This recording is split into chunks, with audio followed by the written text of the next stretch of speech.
Ada al-hayah thayyibah.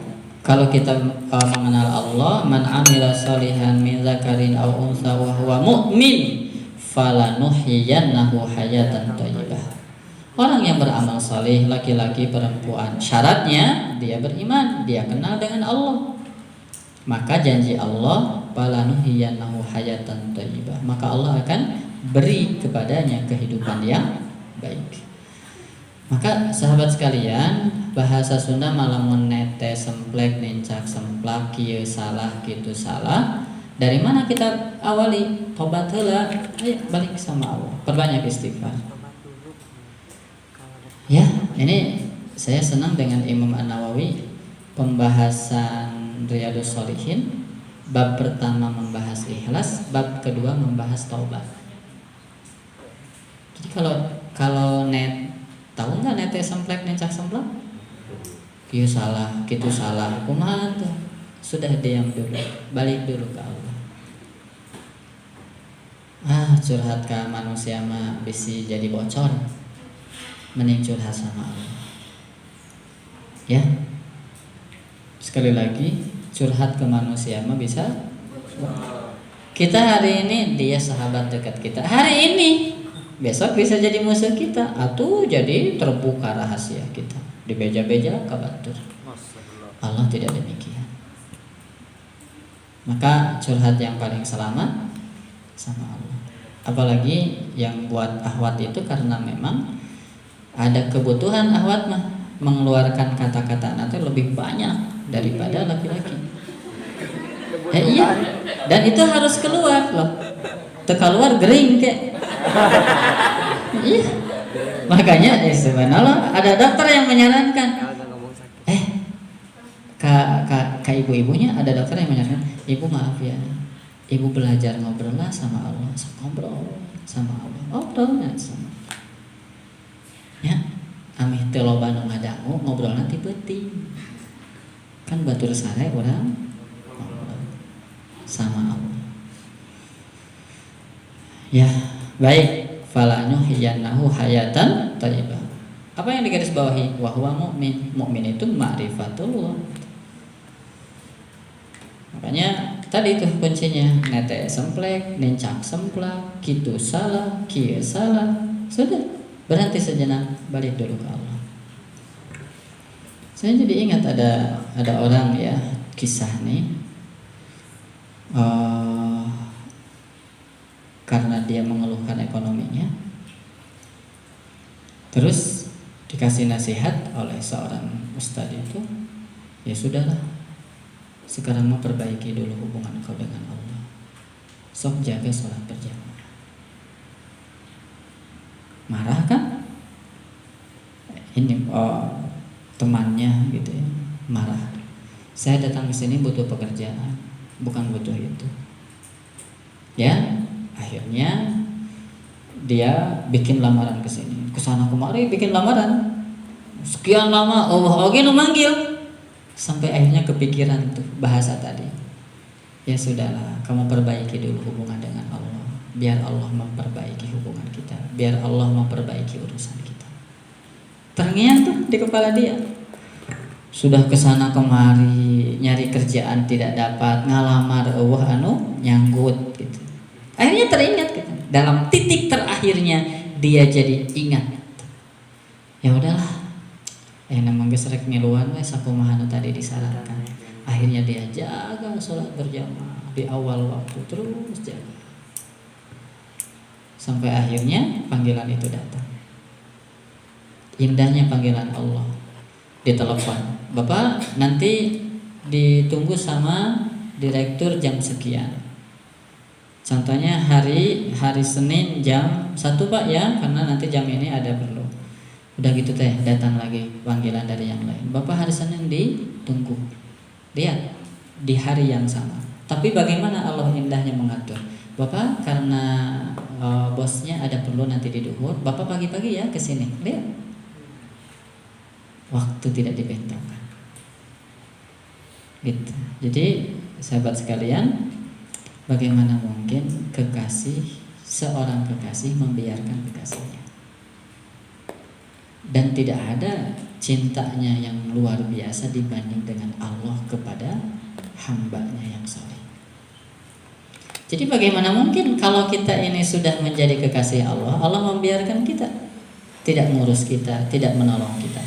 Makanya kan Rasulullah mengibaratkan kalau orang sudah dicintai, makan disuapi, gitu kan, mau ke WC dianterin, gitu.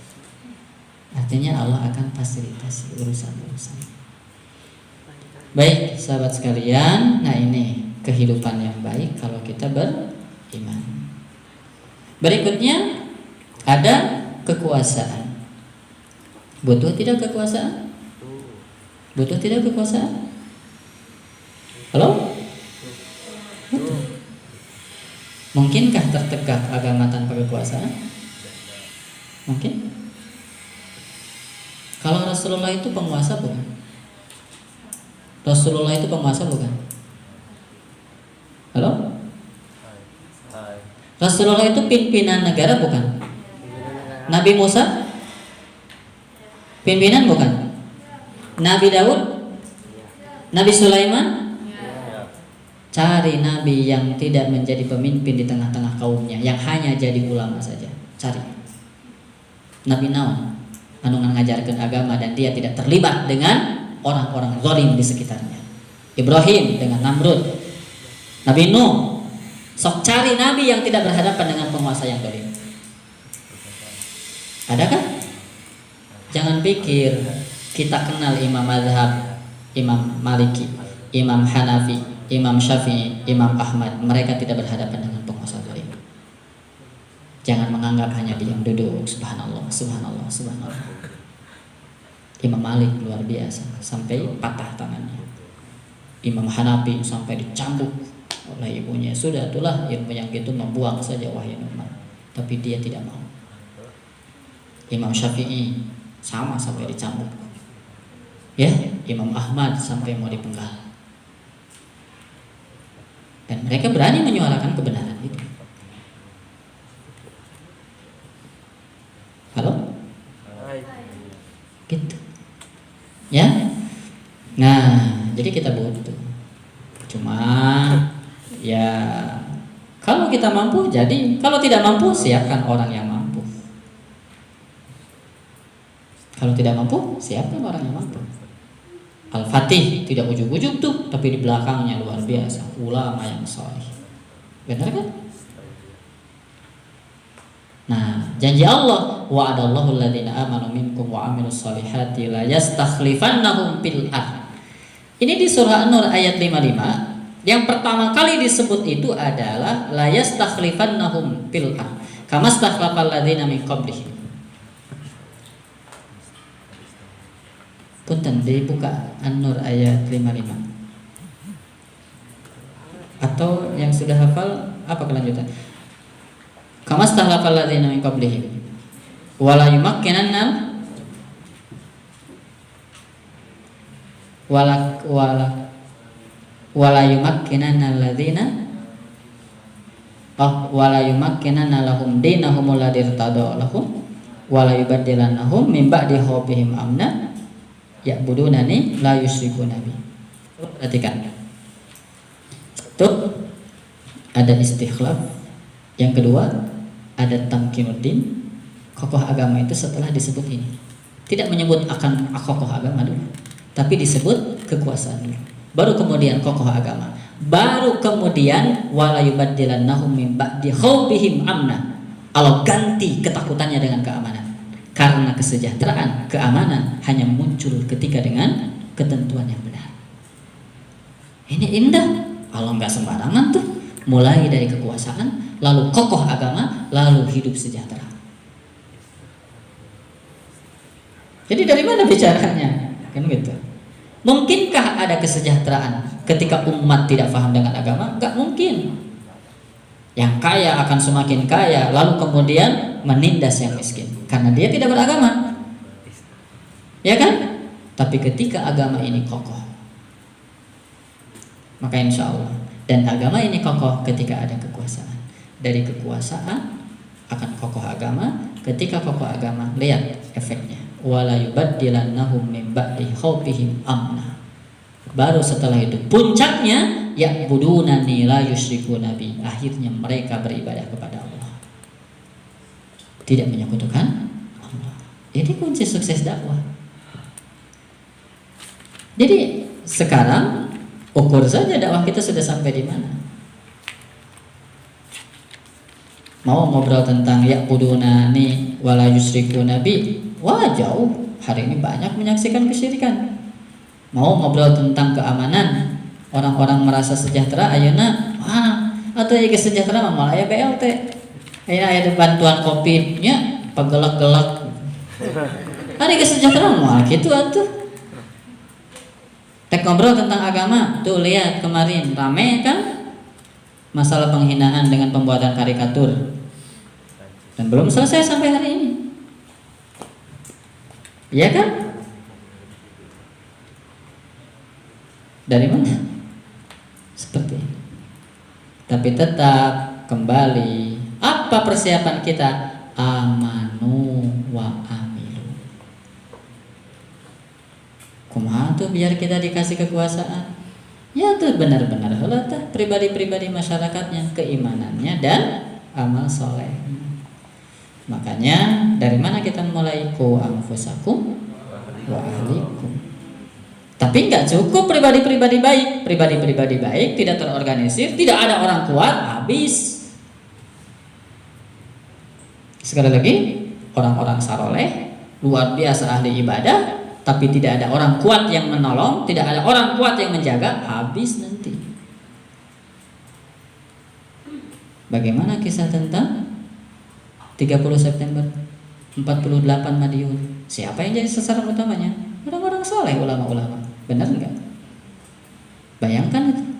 Kalau tidak ada orang-orang yang kuat, kalau tidak ada aturan yang kemudian menjaga, maka kita ini memang terbatas. Apa kontribusi kita untuk menjaga agama ini memang terbatas. Antum sekalian bisa jaga dengan menjadi orang yang dekat dengan Quran, sebarkan Al-Quran, fahami Al-Quran. Dan bisa jadi kita hanya mengingatkan mereka dengan Quran, tapi kita membutuhkan orang yang kita siapkan untuk jadi Daud baru, orang kita siapkan untuk jadi Musa baru, orang kita siapkan untuk menjadi siapa lagi? Abu Bakar baru, gitu. Khalid bin Walid yang baru, gitu. Tapi kita tahu diri posisi kita ada di mana.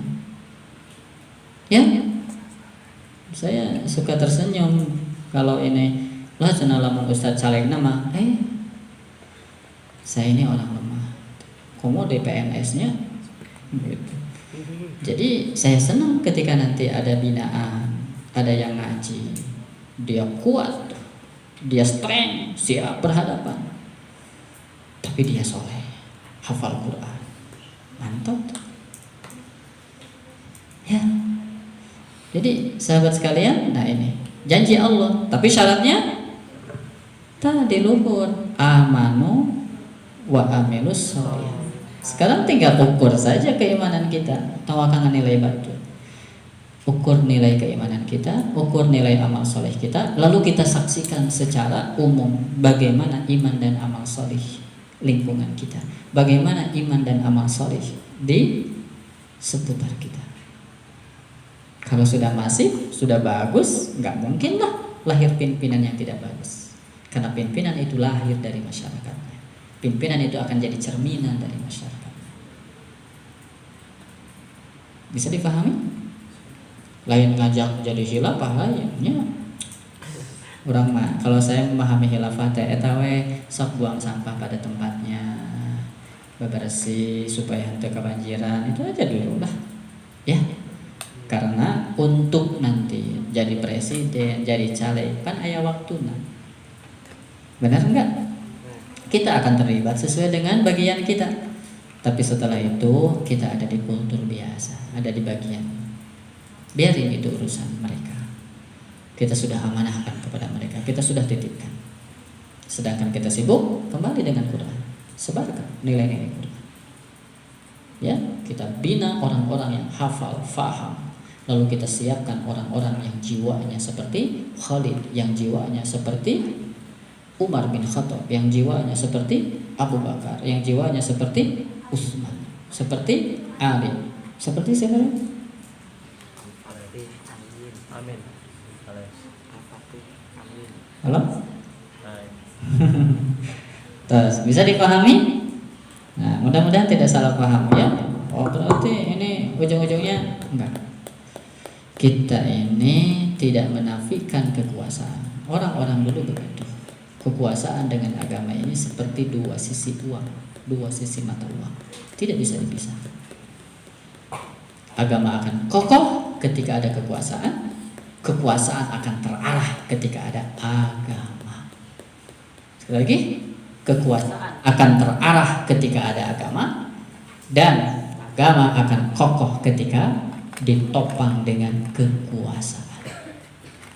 So, ya, kecil aja, sederhana saja. Saya dulu di sini sampai 2007 di sini. 2007, ya, sebelum Ustaz Jopi datang. Saya di sini dari 99, ya.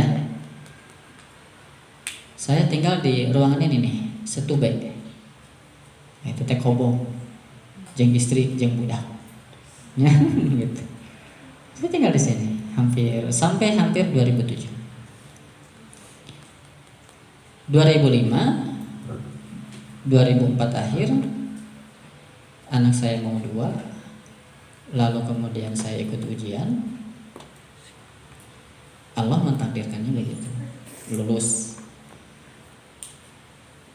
Ketika belum di Pasundan, saya suka menyaksikan anak-anak itu. Anak-anak gimana sholatnya, celana parondok, gitu. Ini sederhana ya, ingin menggambarkan bahwa ketika kita memiliki tanda tangan, ketika kita memiliki kekuasaan luar biasa. Ini sederhana. Saya datang ke sana, masjid belum ada, sholat berjamaah belum ada, celananya parondok. Si perempuan itu yang pakai kerudung bisa dihitung. Makanya saya ketika masuk ke kelas karena belajar PAI, saya bikin kontrak. Selama belajar PAI wajib pakai kerudung. Kalau tidak, keluar. Ya, kalau tidak, keluar. Kalau mau tetap di sini tidak bawa kerudung, keluarkan isi tas, kamu tutup dengan tas. Lumayan jika alien, ya. Dan itu ada. Itu ada. So, keluar. Jom. Kalau tidak, keluarkan isi tas, lalu tutup dengan tas itu. Pakai tas selama belajar. Tapi Pak, ininya pendek. Gak apa-apa lah, pakai kerudung aja dulu gitu. Tapi Pak, roknya pendek. Gak apa-apa. Puntennya, Islam itu sulamu taraje. Ada tahapan-tahapannya. Gak bisa lah ujuk-ujuk kamu ya kudu pakai anu gede, kerudungnya gede gitu ya. Gak bisa. Makanya, tapi kan Pak, ininya pendek. Gak apa-apa, asal pakai kerudung gitu. Antum sekalian yang suka ke Pasundan, coba sekarang lihat, ada nggak yang tidak pakai kerudung? Kalau dulu ketika masuk ke kelas, kerudung itu jadi syarat untuk bisa ikut PAI. Lalu si laki-laki masih pendek. Sekarang antum tahu panjang. Berjamaah tidak ada. Kita panas-panasan di lapangan basket sebelum punya masjid. 1000 orang baris di sana.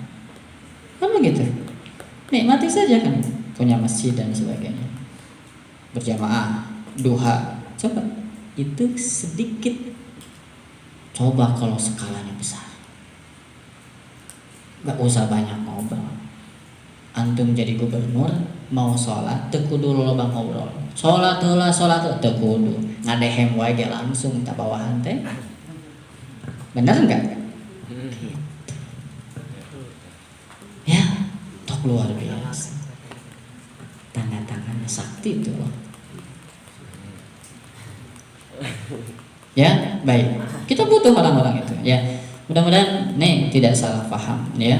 Kita tidak salah paham bahwa kita butuh, tetapi sekali lagi kita nanti beramal sesuai dengan potensi yang Allah berikan ke kita. Makanya nanti bisa jadi nanti di sini nih ada yang kemudian jadi menteri, pendidikan, mungkin ya bisa jadi ada yang jadi menteri agama. Halo, mungkin something of them ya tentu ya. Ya. Mungkin ada yang jadi bupati. Halo, yang jadi sarung amat ya. Ya, nggak apa-apa kan, bupati. Sehingga nanti seleksi untuk eselon 1 persyaratannya hafal 3 juz. Lumayan tuh ya. Nanti sebelum masuk kudu sajuz tilawah, itu sajuz pulang lah, potong tah kehadiran ya, gaji nggak dipotong. Halo, mungkin penguasa matuhnya gitu ya. Baik. Nah, itu di dunia ya. Jadi di dunia. Sekarang apa yang kita dapatkan ketika nanti di akhirat? Al-jannah. Wallahu yad'u ila daris salam wa yahdi man yasha'u ila siratal mustaqim. Lilladzina ahsanul husna wa ziyadah. Berikutnya ada mardatillah. Jazaohum inda rabbihim jannatu adnin tajri min tahtiha al-anhar khalidina fiha abada radhiyallahu anhum wa radu an. Dzalika liman khasyya rabbah. Dan puncak kenikmatan penghuni surga adalah ketika Allah mengatakan aku ridho. Puncak kenikmatan penghuni surga adalah ketika Allah mengatakan aku ridho dengan kalian. Karena kalau sudah ridho, habis semua perkara. Tidak ada lagi aturan, tidak ada lagi sanksi. Ya, jadi puncak ahli surga ketika Allah mengatakan aku ridho dengan kalian. Radhiyallahu anhum. Kau sudah puas? Sudah. Mau aku kasih yang lebih? Terus dikasih. Kau sudah puas? Sudah ya Allah, ini sudah. Mau aku yang lebih? Dan aku katakan aku ridho dengan kalian. Sahabat sekalian, nah ini berkenaan dengan ahamiyatu ma'rifatillah. Tadinya mau dibahas tilutnya, cukup saja, nggak apa-apa. At-tariq ila ma'rifatillah sama al-mawani ala ma'rifatillah. Hal-hal yang menghalangi kenalnya kita dengan Allah Subhanahu wa taala. Tadi baru dalil nakli ya, dalil akli, dalil akal. Sederhananya gini, ada enggak yang ngaku menciptakan dunia? Ada enggak? Dunia terlalu besar. Ada enggak yang ngaku bikin Pangandaran? Itu Pangandaran kakek saya loh, yang ngabendungna ya tuh. Benar kan?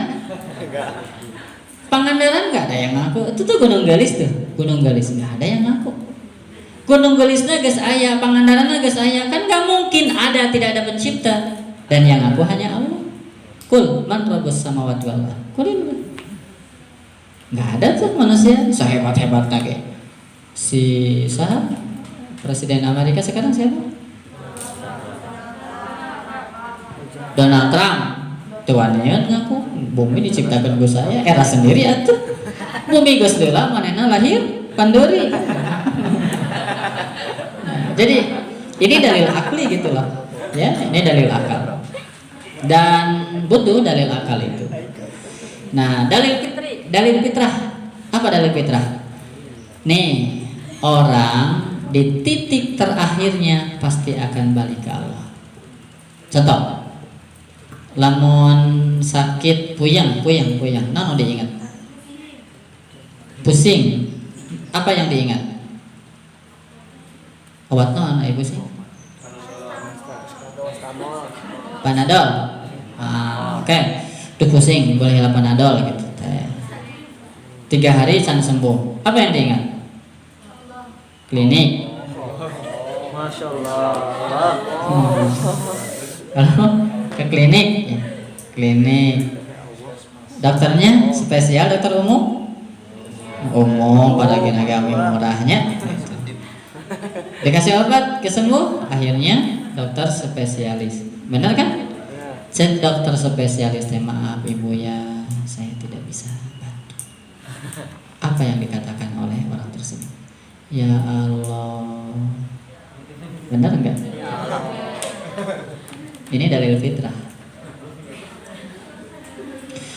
Ujian baru kecil, ujian semakin besar sampai akhirnya merasa tidak mampu menghadapi ujian. Apa yang muncul? Ya Allah, mana kia-kia tuh. Allah. Ini dalil fitrah. Orang itu nyambung. Ada orang sombong, luar biasa sombongnya. Naik parahu di Pangandaran, terus we aya ombak 6 meter. Allahu Akbar, Allah. Tuh lihat. Bener enggak? Gak pengaruh dia bawa senjata, gak pengaruh dia bawa. Ketika lihat tuh ombak 6 meter di atas, dia Allahu Akbar gitu. Tak eta teh namanya dalil fitrah. Sahabat sekalian, maaf ya, bahwa orang itu untuk kembali ke Allah masih terbuka. Maka saya ingin titip, kalau hari ini ingat Allah, jangan sombong, hati-hati dan terus jaga biar istiqomah ingat. Karena bagi Allah gampang untuk melupakan. Kalau hari ini ada teman kita yang terus diingatkan belum juga ingat, belum juga baik, jangan putus asa. Ya, karena bisa jadi akhir hayatnya lebih baik daripada kita. Makanya jangan sibuk nilai orang, jangan sibuk menilai, jangan sibuk menyalahkan. Lebih baik sibuk introspeksi diri, jaga kebaikan, lalu optimis dengan orang-orang yang hari ini belum baik. Insya Allah dia akan baik pada masanya. Ya, nah saya teringat ini. Bagaimana ketika Allah, atau kasus Rasulullah, ada si anak tukang pangnyandakeun air untuk wudu Rasul. Ini anak orang Yahudi, dia bukan orang Islam. Ya, si anak sok pangnyandakeun air kanggo wudu Rasul, sok pangnyandakeun sendal Rasul.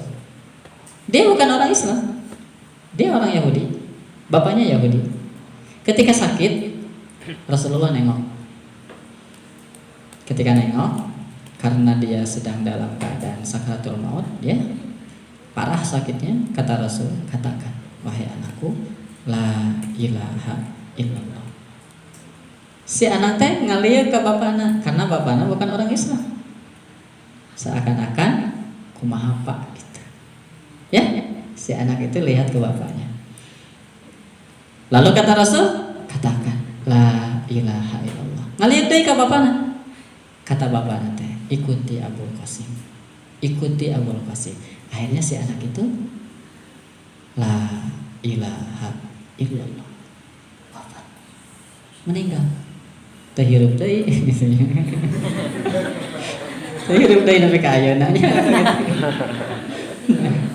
Maksud saya, lihat di detik-detik terakhir dia tidak sholat, dia juga tidak baca Quran, dia tidak mengamalkan syariat Rasulullah, tapi di detik terakhir kata Rasul, katakan anakku la ilaha illallah, dia mengucapkan, meninggal. Luar biasa. Jadi sahabat puntennya, kalau ada teman kita, ada keluarga kita hari ini belum baik, terus saja ingatkan. Karena yakin bisa jadi sadar nanti kegering. Bisa jadi sadar nanti geus gering parah.